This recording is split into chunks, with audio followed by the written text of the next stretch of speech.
Sí. Miami Beach negates. We offer two observations. One, we observe the resolution is in the present tense, meaning our opponents have to show that committing ground combat troops today is in our best interest. Two, we observe our opponents must show benefits unique to American combat troops to have any ground in the debate. Contention 1, containing the not so threatening. Subpoint A, airstrikes. U.S. airstrikes have been effective at containing the Islamic State because of 5 independent reasons. First, Joe Press of NPR explains in 2015 that because of the damage airstrikes have caused, potential recruits have been scared off from joining or staying with ISIL. As a result, NPR furthers, there has been 80% fewer air and foreign fighters. Second, Jan Green of Bloomberg in 2014 notes, oil wells that ISIL relies on for funding have been deeply impacted by airstrikes, and they have cut ISIL's production of oil by 70%. Third, Press TV reports that airstrikes have allowed Iraqi and Kurdish fighters to advance on ISIL territory in April of this year and halt their conquest for new territory, whereas ISIL has lost 30% of the territory it used to control. Fourth, Jeff Fletcher of The Atlantic explains that airstrikes have exerted internal pressure on the group, which has hampered the group's ability to function. They further the group's leaders have been increasingly paranoid, and many of the group's own fighters have been recently executed in Mosul and other cities on suspicion of espionage.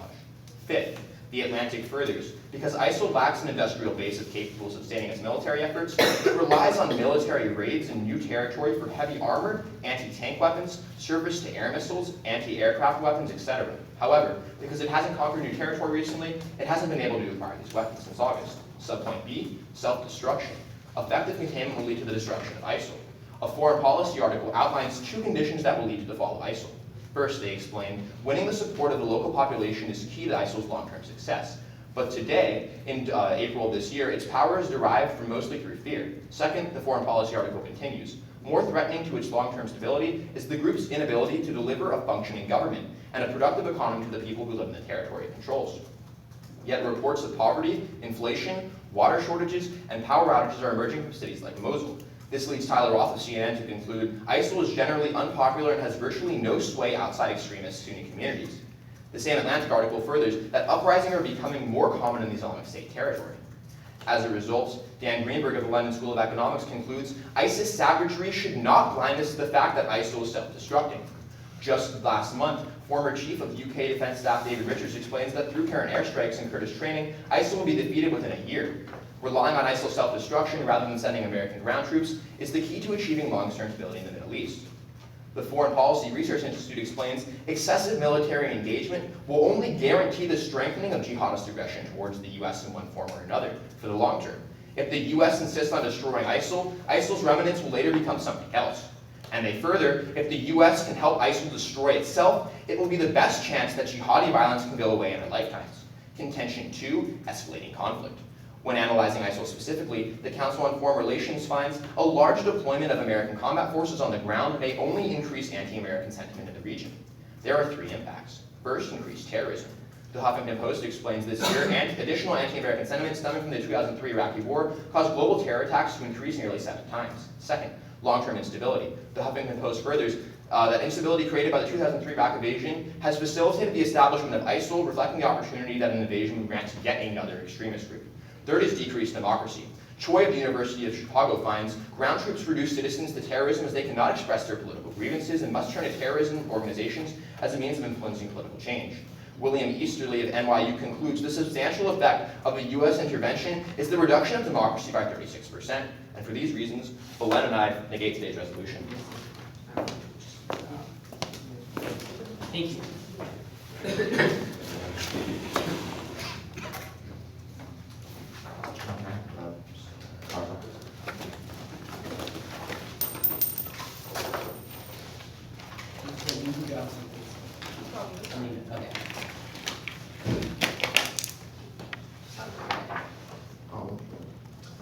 Yeah. You ready? Sam and I affirm the resolution. Contention 1, undermining ISIL's support. Patrick Coburn documents in his book, The Rise of Islamic State, how ISIL's threat is dependent on the support of Iraq's 5 million Sunnis. Noor Mallis of the Wall Street Journal explains that although many Sunnis personally dislike ISIL, they still support it because they view them as convenient battlefield allies against a repressive Shia regime. The US can prevent this by organizing the Shia tribes. Colonel Richard Welch explains that the tribal forces can penetrate and saturate areas, and the US forces would try to help them with coordination. The US were to say privately, we will support you. The Sunni tribes would rise up and you'll see ISIL gone in a few months. There is precedence for success. Kind of Polito, the Brookings Institute reports out in 2007, US ground troops helped Sunnis expel Al-Qaeda in Iraq in the Anbar awakening and set Iraq on a path toward political stability.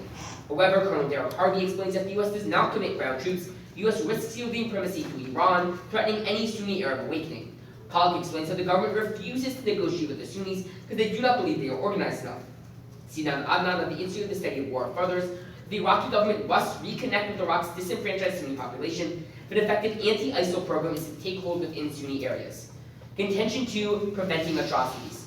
We observe that preventing mass atrocities is in the best interest of the US for 2 reasons.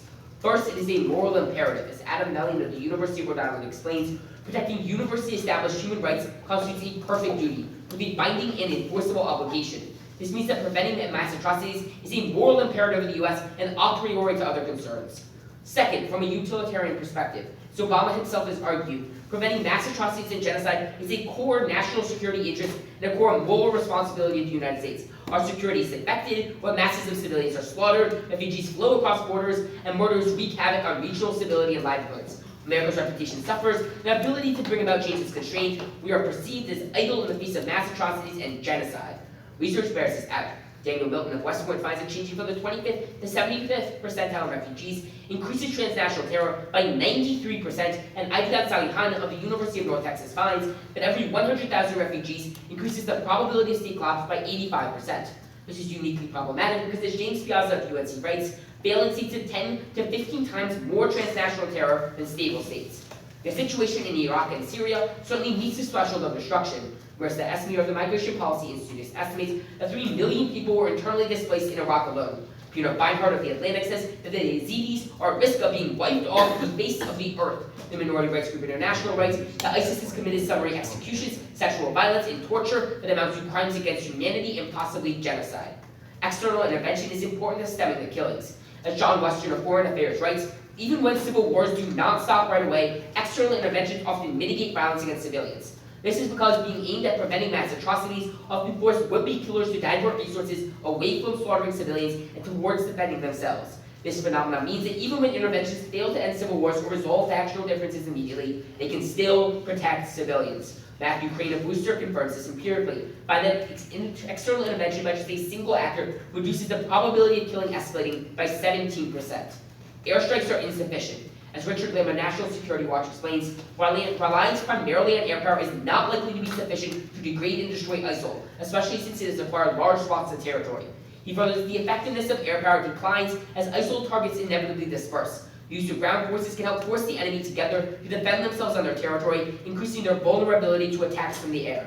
Seth Jones of RAND corroborates even unsuccessful offensive actions that force terrorist units to stay perpetually on the move to avoid destruction may help to reduce their capability. Constant pursuit makes it dangerous for them to rest, and thus even the threat of military force may be critical to exhaust terrorists and deter their state sponsors. Matthew Dunn, former MI6 counterterrorism operative, concludes a difference in combat effectiveness between Western troops and ISIL is stark. They confronted each other in Iraq and northern Syria. ISIL could be slaughtered in months, if not weeks. Thus we affirm.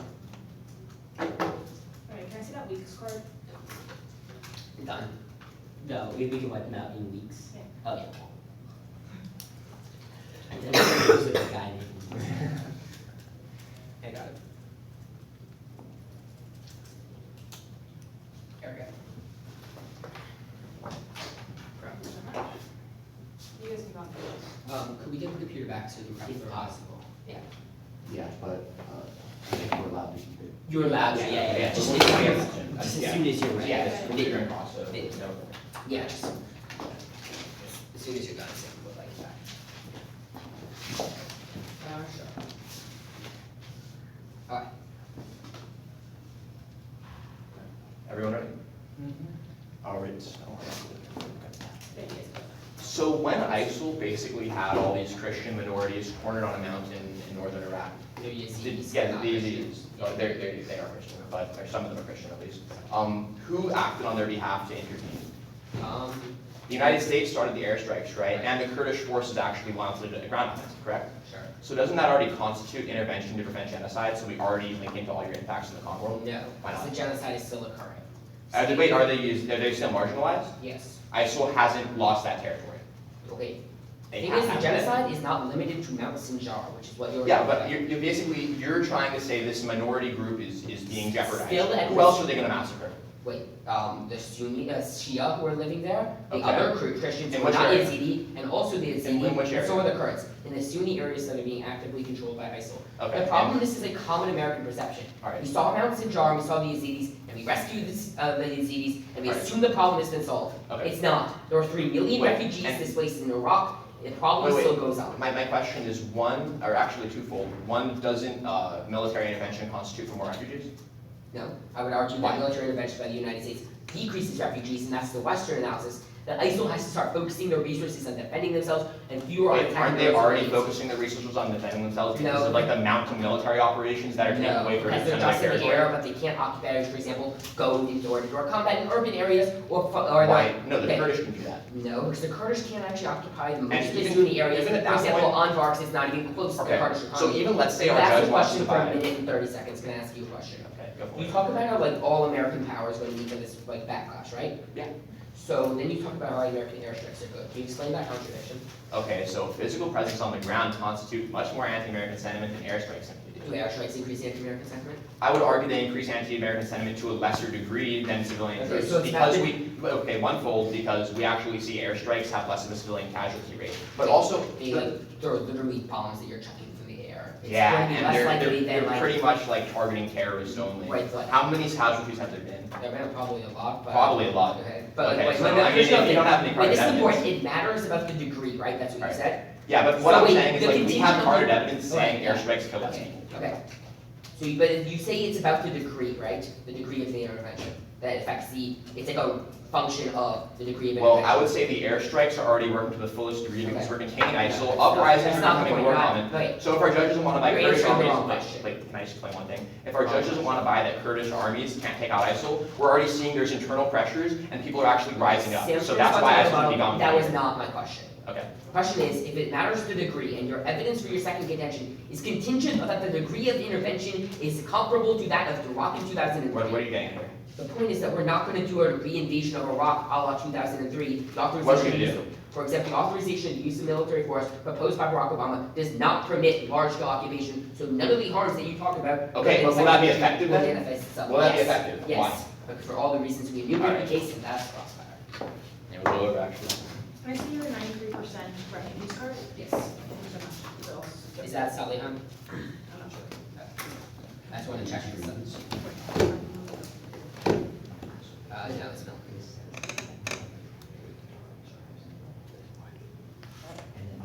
Yeah, it's highlighted. It's 92. Oh, that's why. Yeah, no, it's 92. Okay, right, guys, ready? Here you go. Alright, well, yeah. How many seconds do you have down already? 0. Oh, 0, okay, I was just wondering. My time very good. Unless you Sorry, use that's this fine. one. Cool. That was like 6. Yeah, I mean, over. Oh, so.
So that was 133 years. Exactly what I got.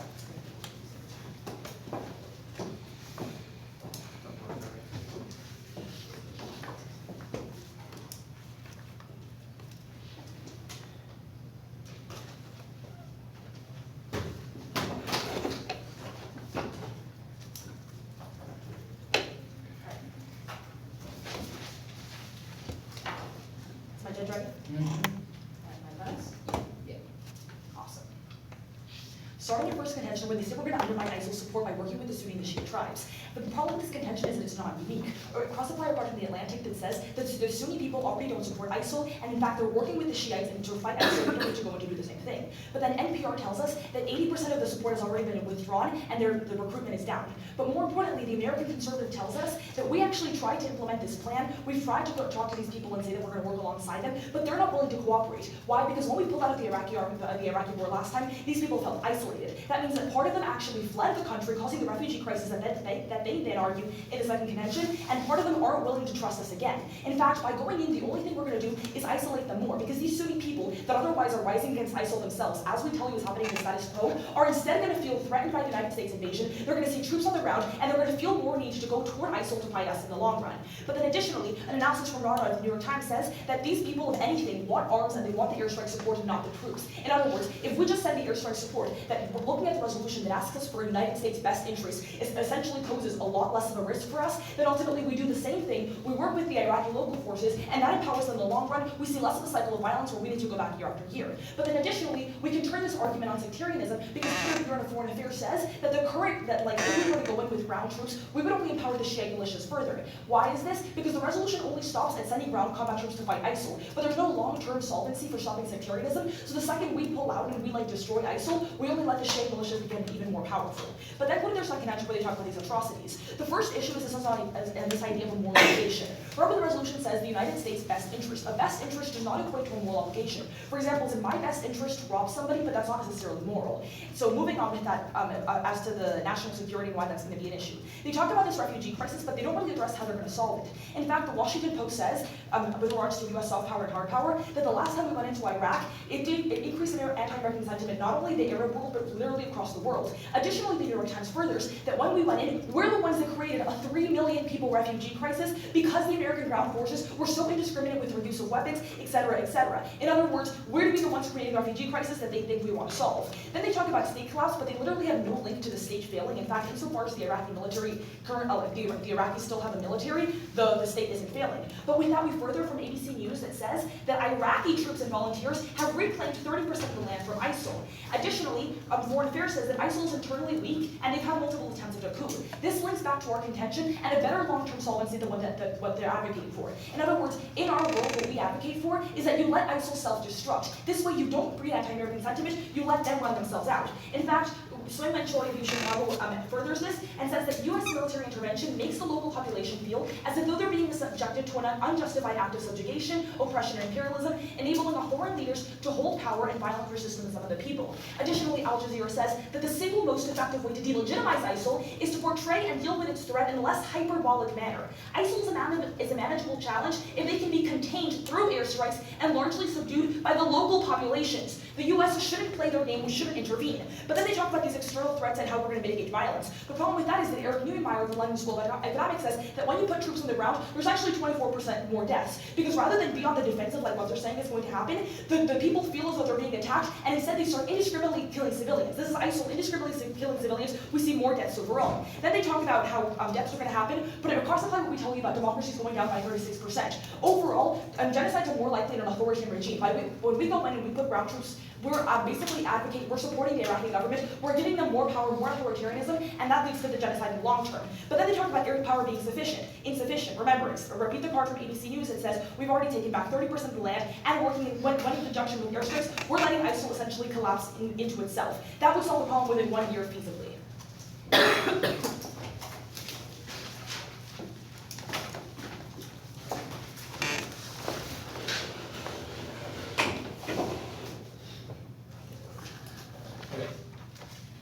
Judge Ray.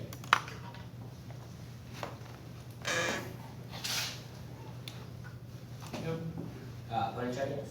Well, yeah, okay. Start with our first observation when they say that we have to justify invading today. That's an entirely silly burden. The fact that it's 10:49 right now in Iraq should not be bearing on this debate. In fact, whether this is round 7 versus round 1 should not affect the debate depending on the day. We should be looking at a holistic definition of the resolution. Then they say we need to be proving benefits unique to American troops. This is partially true. It is true that we have to prove benefits are unique. However, to the point where it's unlikely that a non-American ground troops are going to be committed means that as long as ground troops are going to be good, then American ground troops are also going to be justified. Now we want to contention 1, which talks about helping the current efforts. First, they talk about airstrikes, and they talk about how airstrikes have taken out a lot of ISIS's territory, and they mentioned this in the rebuttal as well. But keep in mind, they've only taken out the low-hanging fruit. Zach Beauchamp of Vox explains, though ISIS has taken out a lot of the airstrikes have taken out a lot of ISIS's territory, what they're doing is they're dispersing either the far reaches of the Iraqi desert or into the cities. The problem is that airstrikes can't take out cities without blowing up a city block. As a result, we need ground troops to take out the remaining territory. But the second big problem is you can turn it against them because ground troops actually help further the current airstrike efforts. The reason comes from Richard Limmer, National Security Watch, who explains that when you have ground troops on the ground, what happens is that they act as eyes for the Air Force, and as a result, they have more targeted strikes, minimizing anti-civilian killings. But the third big problem is that even though the airstrikes might be good at blowing buildings up, they're not as good as actually stopping atrocities, which we see is the number one interest the United States has because it's both our moral interest and a preventive collapse of the state. As a result, still ground troops are going to have unique benefits. Now I'm going to subpoint to you, which talks about self-destruction. First, they talk about how ISIS is self-destructing because they're losing the support of the local people because they're unable to have good governance. But they ignore the very reason why people are joining ISIS in the first place. It's not because ISIS gives them more water or more food than the Iraqi government. Rather, it's because the Sunni people see it as the only legitimate way to protect against Shia repression either from the militias or the Shia government in Baghdad. However, by empowering the Sunnis as we documented in our first intention, we actually help solve for this better. This isn't actually going to collapse as a result. Then the biggest problem in this contention is it's simply not true, and that ISIS isn't actually collapsing the status quo. But Beauchamp explains that we have lost a lot of territory, those are all tactical losses rather than strategic losses, and when you actually look into our heartlands, they're actually succeeding quite well. But the third big problem with this is that even if you do buy that the ISIS is collapsing right now, if the United States does not send ground troops, that's still going to be bad for the United States' interests. Maria Fantappi of Reuters explains that when in the status quo, when ISIS loses territory, Shia militias are taking this territory instead. The reason why that's really problematic is because they engage in reprisal killings, restarting the very cycle of violence that created this problem in the first place.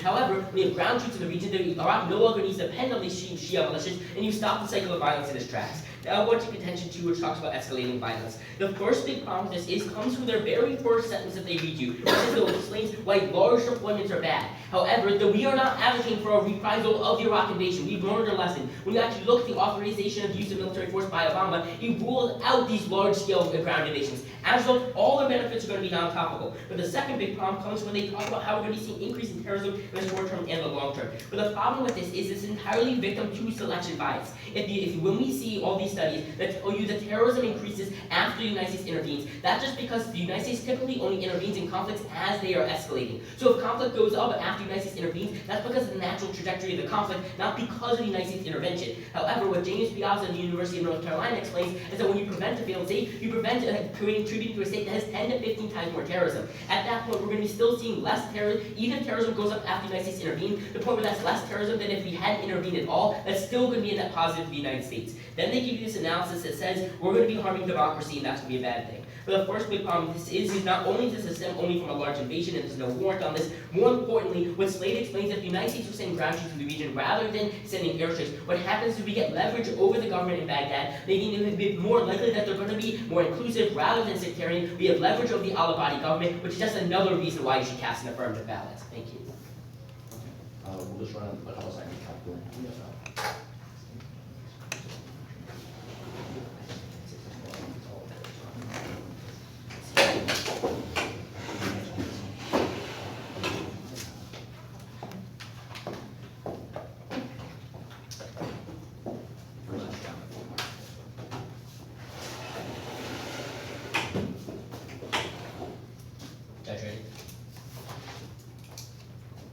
So can a small-scale invasion defeat ISIS? Yes. How? What the warrants that we give you in our second contention specifically explain how, and in our first contention as well. Sure. What did he explain? Well, in our first contention specifically by organizing the Sunni tribes, well says we can break them within weeks, if not months. So why do we need ground combat troops fighting ISIL to organize Sunni tribes? Like, isn't that basically the equivalent of troop training? In fact, even easier No. because we literally just want them to cooperate? No, because the reason why the Sunni tribes, part of the reason why the Sunni tribes aren't revolting right now is because of the fear of reprisals from ISIS. Okay, Ground wait a troops second. help prevent those reprisals. How? By shooting ISIL. Wait a second. We tell you from the London School of Economics that when you actually go into ground troops, Sorry, they where start do you say this? the 24% card. They Okay, actually sure. go back and they start attacking like the civilians themselves, right? My big question is, first, why do we need a ground combat troop in order to like bring the Sunnis together? And second, how are you going to do this when the Sunnis don't want to work with us in the first place? Is that not what your second subpoint, your first contention says, that they already hate ISIS?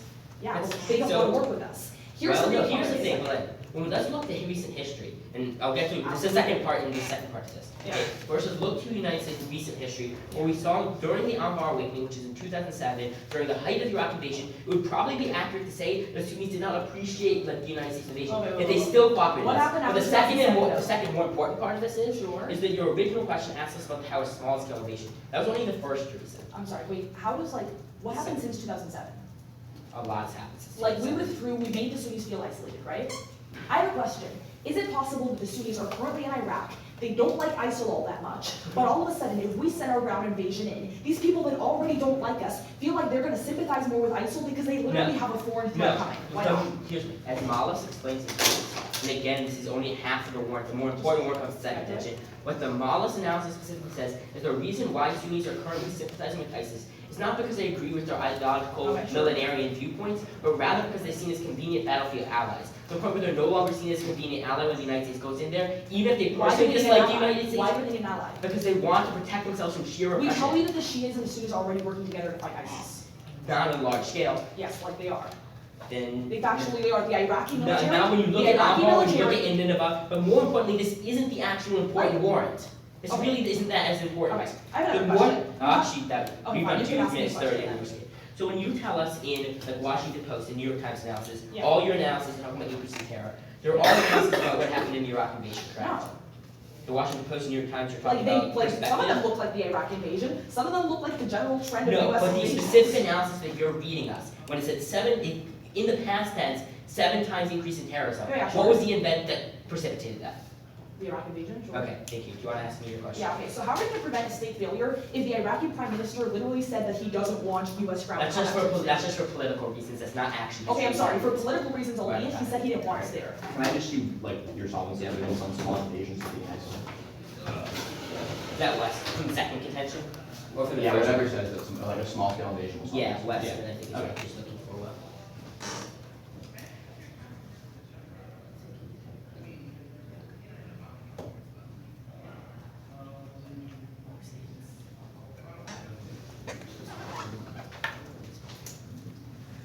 Okay, we have it. Yes. Starting with that. You already called Jason. The second card that you asked that says that you already called. But can you show me where it says small scale? Yeah, That's the card that's the That's card. card we read. This is showing me where it says, That's the card we're providing. Oh, okay, I got it. We already, the second card that we said, or we've already Anyone that says small scale, done. Done. if that's it, then it's fine. No, that's cool, that's Western. You two prep so right? Yeah. Well, actually, I don't think we have to prep, we don't have to prep. Yeah, we don't have to wrap up later. Here you go. So Here you go. Alright, not starting yet. That's what we're providing. These are what we have. They don't have to. That's the extent. That is. You guys are out of route.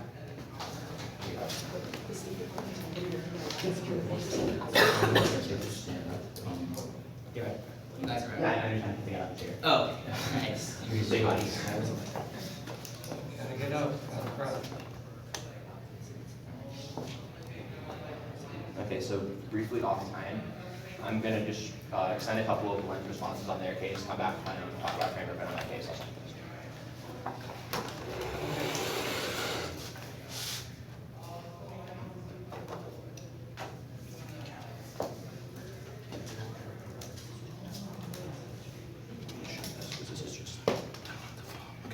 You guys ready? Beginning on their first contention, extend Belen's response from the American conservative, which literally says these groups which are advocating to empower have told the U.S. we don't want to work with you because you abandoned us after the 2003 Iraq War. So at that point, they have no solvency. But then on their second contention, extend the response from LSE, which explains that when you have an intervention, ISIL will actually get upset and they'll kill 24% more civilians, incentivizing this anti-American sentiment. So at that point, we can go back to our case and our observations. One, when he tries to respond to our first framework by simply saying, like, it's silly, we give you an actual warrant as to why you should evaluate this. Because committing is in the present tense, that's why they have to show you right now why committing these ground troops is in the interest of the United States. But go to their second observation, or our second observation, and they try to respond to this by saying, well, it's unlikely that other troops will influence, we just have to, will actually attack the problem, so we have to show it's uniquely American, or other troops can solve too. But we already see that other troops are on the ground, so at that point you can extend this observation, make them show you American combat forces solve, and it's only unique cards. We'll go to our first contention and our first subpoint. First, extend the NPR card, which says there's 80% less fighters. That was unresponded to. Extend Bloomberg, which says their oil capacity is actually decreased by 80%. That's a lot of their funding. So at that point, we can extend that. They try to respond to the airstrikes, taking pressure by saying like airstrikes can't take cities. The New York Times explained that these airstrikes provided cover for militias to take Tikrit. So at that point, we're showing solvency there. And also, they try to say that well, like we can actually make airstrikes better by having guys on the ground. But the State Department has actually worked with like local militias to do this. So at that point, it's not unique too. So extend that. Extend the Atlantic, which says they're increasingly paranoid, and extend the fact they can't get any more equipment. They haven't gotten any since August because they have no industrial base. But go to our second subpoint B. They try to say that well, empowering Sunni solves. We responded to that. So at that point, we can extend. They also say Shia militias can do this instead. But again, remember So at that point, we can say the Wall Street Journal actually has leverage over these Shia militias. When we use airstrikes, we said, hey, Iran, take your militias out. They listen. So the airstrikes give us leverage to solve for the Shia militias. So at that point, extend the fact that they're going to be gone within 1 year, and extend the Foreign Research Policy Institute, which says that the best chance we have for long-term peace is by letting them self-destruct. So they're going to self-destruct. They aren't showing you why committing them now is in our best interest. And also, lastly, they have no solvency for small-scale invasion. Ask them for all their evidence. None of it is specific to small-scale invasion. Drop them right there. We will take some brief break time, please.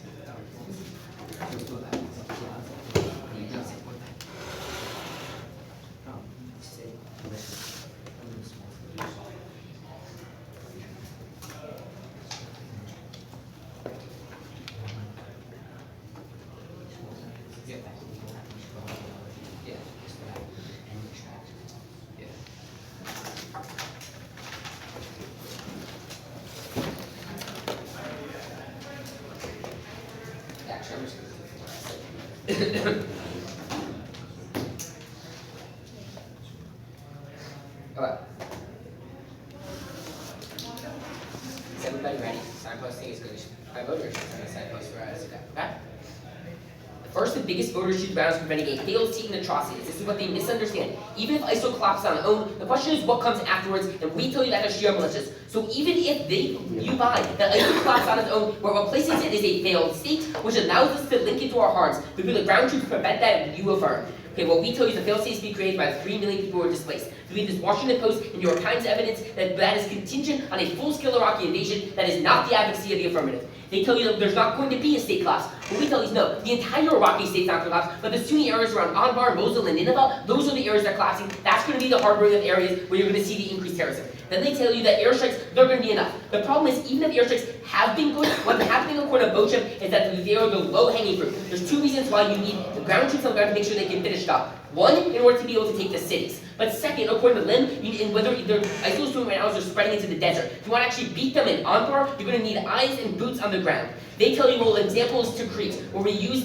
took a city using airstrike. The problem is Tikrit actually got overrun by militias, and it's now an incredibly violent area. So Tikrit's are a terrible example for them to use. Then they give you this Neumeier evidence, the London School of Economics, saying a 24% increase in killings. There's 3 problems. One, it's super general, not about ISIL. Second, it's no causality. And third, he says it goes down to the long term. There's 3 pieces of solvency card we have. First is Western that says any amount of troops, doesn't matter how large, are going to force ISIL to divert their resources away from massacring civilians. Dunn tells you that we can actually, the Western troops are so effective, we can beat them in a matter of weeks. And finally, Crane says we reduce even small-scale interventions, 17% civilian killings reduction. That is our solvency by preventing the failed state, which Piazza tells you is a 10 to 15-fold increase in terrorism that is a net in the United States' best interest. Let's discuss this idea of state collapse. One, Beauchamp tells you in a cold drop, they are not collapsing. Yes, they're on the periphery and Tikrit they are, but in the heartlands around Mosul, Nineveh, and Anbar, they are not. Second, this is most important, Maria Fantapi tells you in the areas that they are leaving, they are being controlled now by Shia militias, which are perpetuating the conflict in the long term. Only if American boots are on the ground do you actually make sure that the areas in which ISIL is collapsing does not turn into Shia militias' hands and perpetuate the conflict in the long term. For all these reasons, we are very proud to affirm.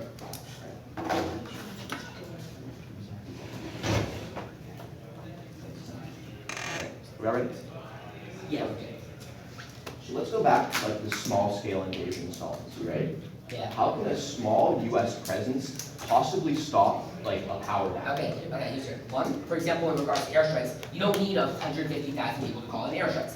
Second, like it matters like a matter of degree, right? Wait, Maybe, no. like What? No, I don't think you're really answering. Like, Okay. how can a small US presence possibly stop that? Here's why. There's 2 ways, okay? The first one is just like a simple idea that like maybe more would help more, but anything helps. But the second won't solve the one, problem. because you know, here's actually the most important one, Alright. okay? It's from the Jones analysis that we read at the bottom of our piece, and from the Western analysis that we provide to you.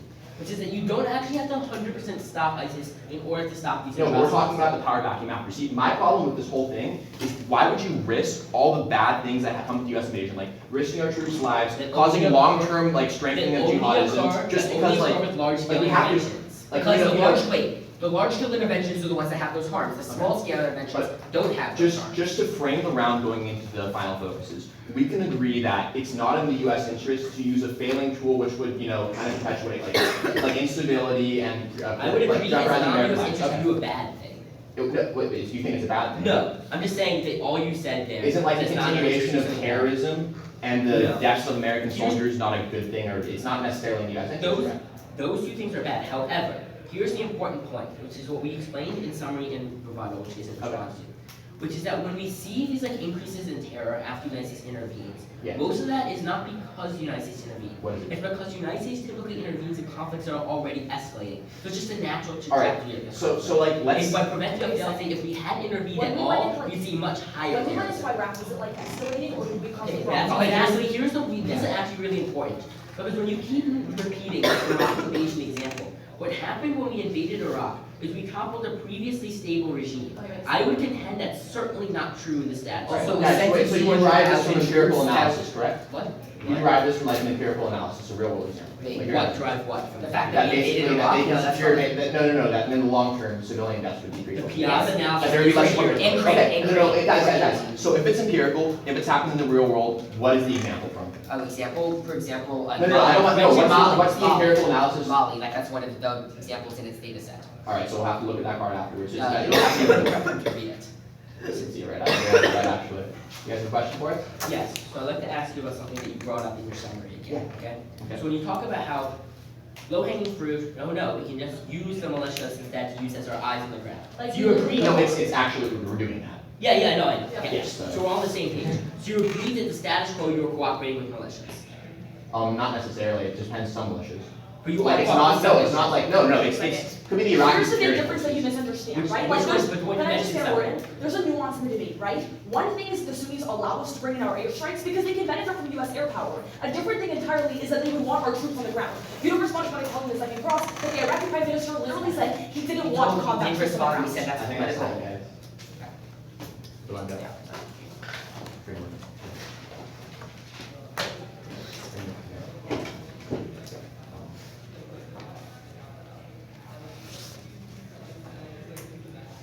Here's time. Alright. Is everyone ready? Their first contention talks about undermining the Sunni support. Please extend the American conservative card that says the Sunnis aren't willing to cooperate with us. They're going to go out here and tell you that we're turning ourselves by saying that the Sunnis are allowing the airstrikes to come in. There's a difference between allowing the airstrikes to come in because they can benefit from U.S. air power and allowing the combat troops to come in. We tell you the Prime Minister literally said he didn't want American ground combat forces in. That's a huge reason you can't vote for them. They say it's just political. It's that this is all politics. They don't want us there. There's no way we're going to prevent a failed state and have a kumbaya cooperation between the Sunnis and the Shiites if they literally don't want it. Additionally, it's not unique because the Sunnis and the Shiites are already cooperating, so they literally don't have solvency there. Additionally, they keep on telling you that we're going to solve this issue within 3 weeks. Please ask for their cards. None of them talk about long-scale invasion, so things that we talked about our second mention still stand. But additionally, we tell you that rather than beating them in 3 weeks, that's going to be so great, the thing you're going to prioritize in today's round is the long-term solvency. We tell you that if you allow ISIL to collapse in on itself, that's going to solve the issue in the long run for a couple of reasons. One, because the Sunni population will have turned their attention against ISIL rather than against the United States. But then additionally, because we're having the Iraqi security forces being the ones that are being strengthened the most. The Iraqi security forces, according to ABC News in the status quo, have already taken back 30% of the land. They say that airstrikes only get the low-hanging fruit. Let the Iraqi security forces, trained by the U.S. albeit, get the high-hanging fruit if that's what they need. Go back to our contentions where we tell you that there's an 80% less fighters according to NPR. Bloomberg tells you there's a 70% decrease in oil. They don't respond to either of these things. We're under a framework that says that we should be looking, because the revolution is the present tense, at what's happening today. Insofar as today the situation is on the road to civilian Iraq, we have no interest in risking American troop lives and risking backlash and making the situation first. According to the LSE card, about 24%. We have no interest in doing that when the situation is already improving. Additionally, extend our card to the Foreign Policy Research Institute that says that you're only going to strengthen the jihadi result against the United States if you go in. They keep on saying that we're going to solve the issue within a year, but remember, you don't solve the issue within a year, you solve the issue within a year if you allow ISIL to collapse in on itself. Not only do you solve it in a year, we're the only ones that give you like actual solvency, they're making up cards about a small-scale invasion, but we tell you that lasts into the long term because it's ISIL collapsing in on itself. We win the round. You happen to know how much prep time exactly we have remaining? I wasn't keeping. We only, I mean, I don't believe we have used that much, but I think you we have happen to know. I think we have 140. I used. You guys are on that. I Did just that just sound round right to you down. guys? Let's just round down. I to honestly 130. don't know. I So don't just know. say 130. Okay, thank you.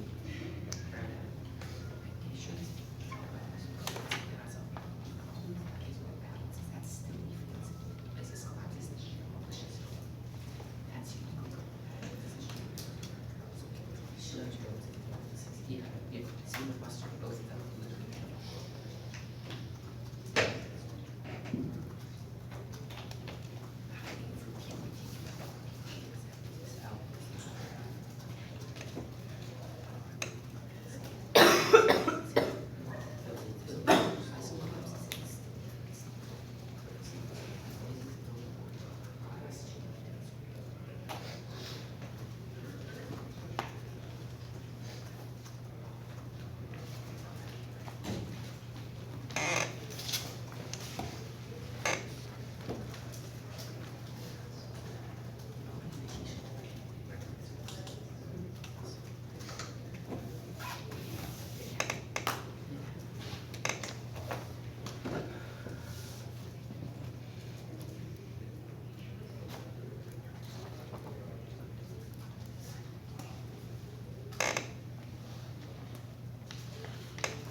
You guys ready?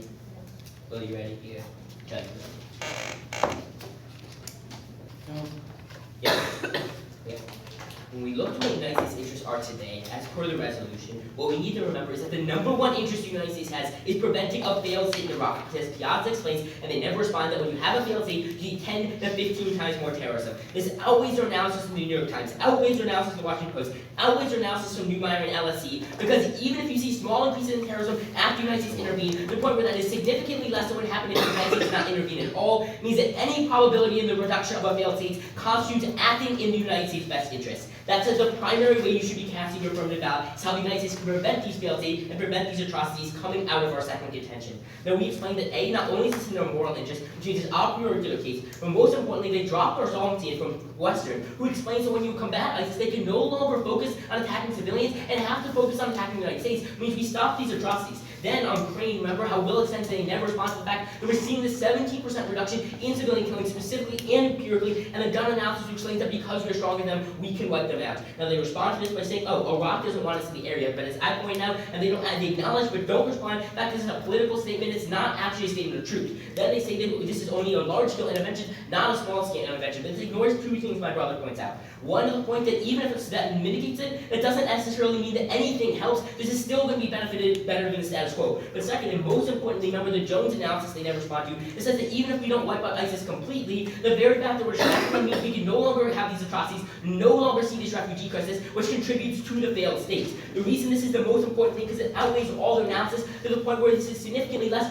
We see significantly less terrorism than if we hadn't intervened at all. Now let's go to this question of whether or not is already working status quo and is ISIS collapsing. They ignore the fact that A, only we've been taking out the low-hanging fruit with these airstrikes. B, the fact that ground troops can provide intelligence before these airstrikes. 3, the fact from both shows that ISIS isn't actually collapsing the status quo. And 4th, the fact that ISIS collapsing on its own doesn't constitute acting in the United States' interest because there still will be a failed state because the Shia death squads are taking it instead. To prevent the failed states, we urge you to affirm.